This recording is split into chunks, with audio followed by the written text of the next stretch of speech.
I'm going to make my own tutorial here. It's going to suck. So, let's say that you've got your Adobe thing up. I've kind of messed with the windows, so it's probably not quite what yours looks like, but you get the idea.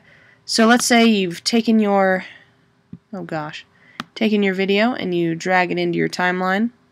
Let's not have it be that long. That was kind of ridiculous. Let's put an out point there. Okay. And do you drag it into your timeline? Now, if you have a new sequence, when you very first do this, a window is going to pop up that asks you to change your sequence settings. I would say always ask. And if you click change sequence settings, that's going to make sure that this matches up with these settings. But the point of this video is if you already have that problem. So I'm just going to click keep existing. But if you don't want to have that problem, click change sequence settings. So I'm going to click keep. And like, oh my gosh, the clip is supposed to look like this, but we're just all kinds of problems and zooms up in here. So we need to fix these all kinds of problems and zooms.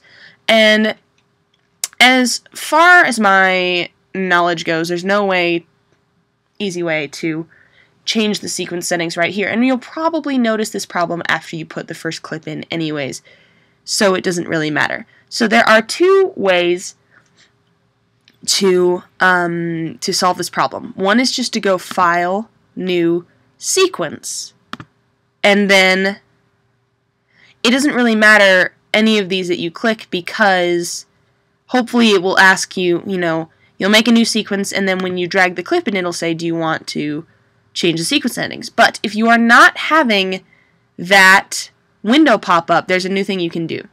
And over here is the new item tab. It's this little, it looks like a pile of post-it notes with the corner coming up. And, very often I have my window like this so I can't see it. But in the project stuff tab, in the bottom right corner, there's this little new item tab. And if you take any media and drag it to that tab, it's going to make a new sequence, and voila, this new sequence will automatically match.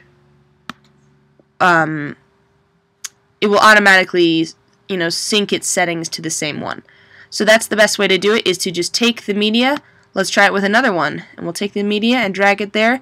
Now we've got 3. Look at how many videos we've got. And behold, it is almost exactly the same. And that is so cool. Adobe Premiere, so much fun. Okay. Anyway, so when you export, you're going to export one of these sequences. You'll have to rename it, blah, blah, blah. All the other stuff, good luck.